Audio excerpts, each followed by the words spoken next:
Hi friend, welcome to blog coder. काफी दिन से मैं सोच रहा था कि मैं वीडियो बनाना स्टार्ट करूं और फाइनली मैंने आज वीडियो बनाना स्टार्ट कर दिया है। मैंने नेक्स्ट 100 डेज चैलेंज लिया है और मैं नेक्स्ट 100 डेज चैलेंज में आपको मैं JavaScript, React JS, Next JS और नोड जेएस से रिलेटेड जितने भी टॉपिक्स हैं वो मैं कवर करूंगा। और साथ ही साथ ये भी कवर करूंगा कि इंटरव्यू में क्या क्या क्वेश्चंस पूछे जाते हैं और उसके क्या आंसर होने चाहिए जिससे इंटरव्यूअर आपसे काफी इंप्रेस हो सके। तो फाइनली मैंने आज जावास्क्रिप्ट के टॉपिक से स्टार्ट किया। आज डे वन है, तो हम लोग वेरिएबल्स के बारे में पढ़ेंगे और जावास्क्रिप्ट में वेरिएबल्स कितने टाइप्स के होते हैं ये हम लोग समझेंगे। तो बेसिकली जावास्क्रिप्ट में तीन टाइप के वेरिएबल होते हैं, var, let एंड const। अगर ये तीन टाइप के वेरिएबल हैं तो इनमें कुछ एडवांटेज होंगे और कुछ डिसएडवांटेज होंगे। तभी तो var के बाद let आया और let के साथ साथ const आया। तो पहले हम लोग वेरिएबल पे फोकस करते हैं और ये तीनों जो भी वेरिएबल्स हैं इसको दो कैटेगरी के बेसिस पे कैटेगराइज किया गया है, या दो कैटेगरी के बेसिस पे कह सकते हैं कि आप इसे समझ सकते हैं। पहला है स्कोप एंड सेकेंड है रीअसाइनमेंट। अब ये क्या होता है हम लोग प्रैक्टिकल के थ्रू सारा कुछ स्टेप बाय स्टेप देखने वाले हैं नेक्स्ट 5 मिनट में। तो पहले हम लोग वेरिएबल को देखते हैं क्या होता है। तो सबसे पहले समझते हैं कि वेरिएबल एक्चुअली में होता है क्या। वेरिएबल एक ऐसा कंटेनर है जो डेटा को स्टोर करने का काम करता है। For example var, let and const। सो हम लोग पहले var देखते हैं क्या होता है।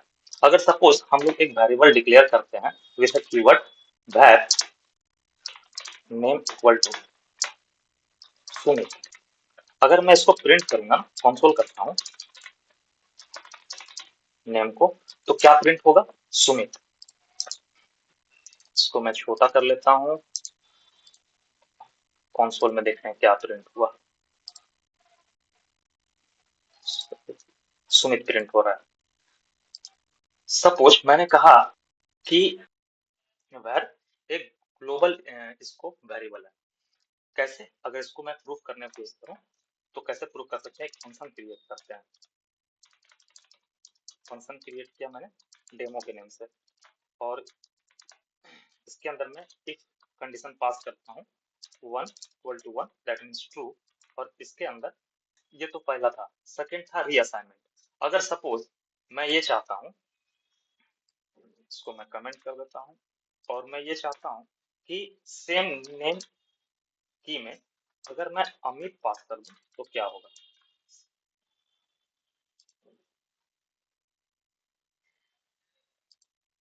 कंसोल करता हूं,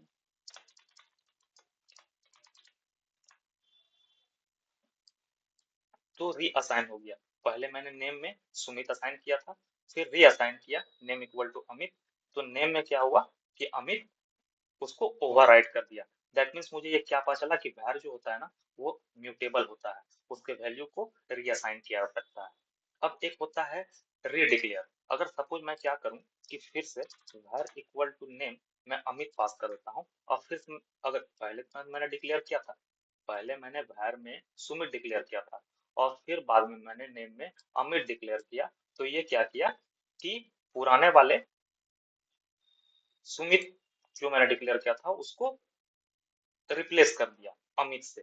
दैट मीन्स क्या हुआ कि एक तो var कीवर्ड से अगर मैं कोई वेरिएबल को डिक्लेयर करता हूं तो वो रीअसाइन हो सकता है, प्लस रीडिक्लेयर भी किया जा सकता है।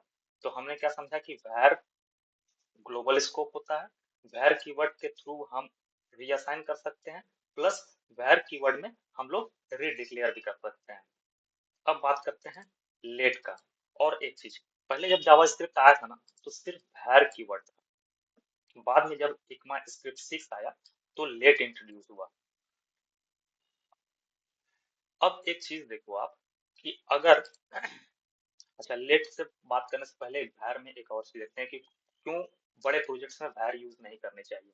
क्योंकि सपोज अगर काफी बड़ा प्रोजेक्ट है और मैं var को फिर से कहीं पर गलती से अगर रीडिक्लेयर कर दिया तो क्या होगा, हमारा पुराना जो वैल्यू था वो रिप्लेस हो जाएगा, जिसकी वजह से बड़े प्रोजेक्ट्स में बग आ सकते हैं।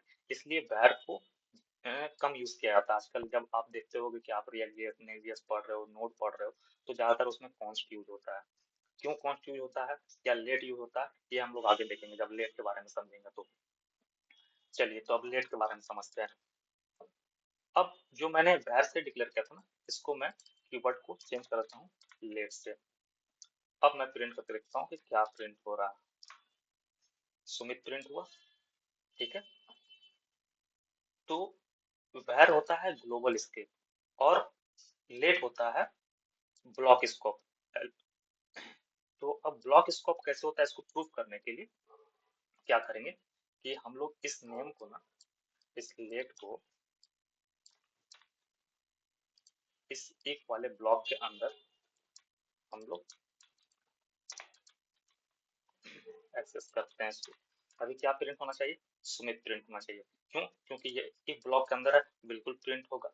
लेकिन सपोज अगर हम इस if ब्लॉक के बाहर अगर हम कंसोल को सॉरी नेम को एक्सेस करने का ट्राई करते हैं तो क्या प्रिंट होगा, देखते हैं। देखिए कुछ भी नहीं आ रहा, ब्लैंक हो गया कंसोल में, क्योंकि ये ब्लॉक स्कोप होता है।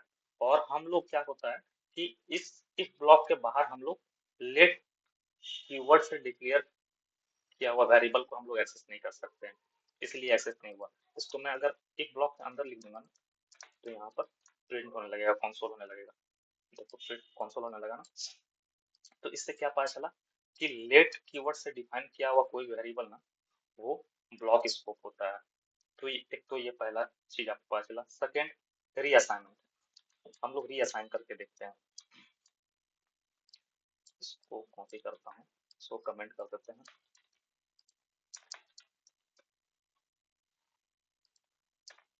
नेम में कॉमिक को रीअसाइन करते हैं। रिप्लेस हो गया।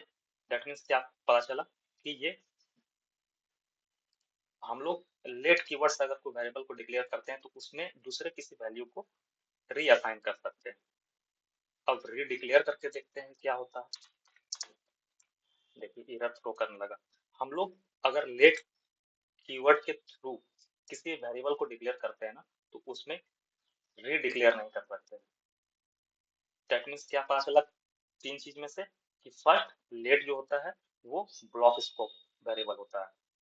सेकेंड, हम लोग लेट कीवर्ड से डिक्लेयर किए हुए वेरिएबल में हम लोग रीअसाइन कर सकते हैं। और थर्ड, कि हम लोग लेट कीवर्ड से डिक्लेयर किया हुआ वेरिएबल को रीडिक्लेयर नहीं कर सकते। तो तीन चीज, ये चीज पता चला। अब थर्ड बात करते हैं हम लोग कॉन्स्टर कि कॉन्स्ट क्या होता है। कॉन्स्ट का मतलब होता है कांस्टेंट, जिसके वैल्यू को हमें चेंज नहीं कर सकते। तो अगर हम लोग लेट को रिप्लेस करते हैं कॉन्स्ट से और प्रिंट करते हैं, ठीक है, प्रिंट हो रहा है। उसके बाद हम लोग देखते हैं कि क्या कॉन्स्ट से डिक्लेयर किया हुआ वेरिएबल ब्लॉक स्कोप होता है या ग्लोबल स्कोप होता है। तो इसको टेस्ट करने के लिए हम लोग सेम मेथड का यूज करेंगे। कॉपी करता हूँ और इस ब्लॉक के अंदर पेस्ट करते हैं। ठीक है, प्रिंट हो रहा है सुमित। अब मैं क्या करता हूँ ना, इसको इस ब्लॉक से बाहर एक्सेस करने का कोशिश करता हूँ, कुछ भी नहीं आ रहा। दैट मीन्स क्या पता चला कि कॉन्स्ट भी होता है ना, वो ब्लॉक लेवल होता है। वो जिस ब्लॉक के अंदर लिखा गया ना, उसके बाहर आप उसे एक्सेस नहीं कर सकते हो। ठीक है। अब हम लोग ये देखते हैं कि क्या ये रीअसाइन कर सकते हैं इसमें। चलिए चेक करते हैं। इसको कमेंट कर देते हैं या रिमूव कर देता हूँ मैं। अब नेम में फिर से राकेश रीअसाइन कर सकते हैं। देखिए एरर आ गया ना, जबकि लेट और वेरिएबल में ये इशू नहीं हो रहा था, क्योंकि कांस्टेंट में आप वैल्यू को रीअसाइन नहीं कर सकते और ना री डिक्लेयर कर सकते हो। देखिए फिर से एरर आ रहा है। दैट मीन्स क्या पता चला कि कांस्टेंट जो होता है ना, वो ब्लॉक स्कोप होता है। कांस्टेंट में हम लोग वैल्यू को रीअसाइन नहीं कर सकते हैं और कांस्टेंट में वैल्यू को रीडिक्लेयर नहीं कर सकते हैं। अब तीनों के अलग अलग हैं। अब फिर से एक बार रिकैप करते हैं हम लोग क्या क्या। अगर हम लोग वेरिएबल किसी वेरिएबल को var कीवर्ड के थ्रू डिक्लेयर करते हैं तो उसमें वैल्यू को रीअसाइन कर सकते हैं, रीडिक्लेयर कर सकते हैं, और ये ग्लोबल स्कोप होता है। लेट के थ्रू अगर वैल्यू डिक्लेयर करते हैं तो ये ब्लॉक स्कोप होता है, वैल्यू को रीअसाइन कर सकते हैं लेकिन रीडिक्लेयर नहीं कर सकते। कॉन्स्ट कीवर्ड का अगर यूज करते हैं तो कॉन्स्ट में वैल्यू को रीअसाइन भी नहीं कर सकते, रीडिक्लेयर भी नहीं कर सकते, और ये ब्लॉक स्कोप होता है। तो अब बात आती है कि किस कीवर्ड का यूज कहाँ पे करना चाहिए। तो इसको भी मैं क्लियर कर देता हूँ। आप कोई प्रोजेक्ट अगर बिल्ड कर रहे हो, ठीक है, और आप सोचते हो कि ये वैल्यू बाद में चेंज हो सकता है, तो आप उसको लेट से डिक्लेयर डिक्लेयर करो। जैसे let name equal to Saurabh, और suppose let age equal to 22। इसके चांसेस हैं कि आप फ्यूचर में इसमें रीअसाइन कर सको। ठीक है। अब बात करते हैं कि कांस्टेंट का यूज कहाँ कर सकते हैं हम लोग।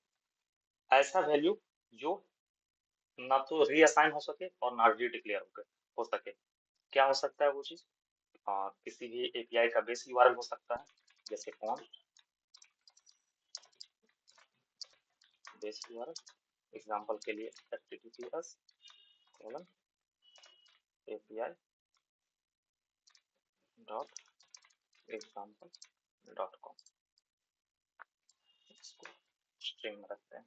तो ऐसा वैल्यू जो फ्यूचर में चेंज नहीं होना चाहिए, क्योंकि अगर ये चेंज हो गया तो सॉफ्टवेयर बग आ सकता है, किस टाइप का एरर हो सकता है, तो इसको चेंज नहीं करेंगे। तो होप है आपको सारा क्लियर हो गया होगा, वेरिएबल्स क्या होते हैं, जावास्क्रिप्ट में वेरिएबल्स कितने टाइप के होते हैं, और तीनों वेरिएबल्स के क्या क्या एडवांटेज एंड डिसएडवांटेज है। सो होप है आपको ये वीडियो अच्छा लगा होगा, और नेक्स्ट 100 डेज चैलेंज के सारे वीडियोस देखने के लिए आप मेरे चैनल को सब्सक्राइब करिए, वीडियो को लाइक कीजिए, कैसा लगा वीडियो कमेंट करिए, और मिलते हैं नेक्स्ट वीडियो में। तब तक के लिए गुड बाय।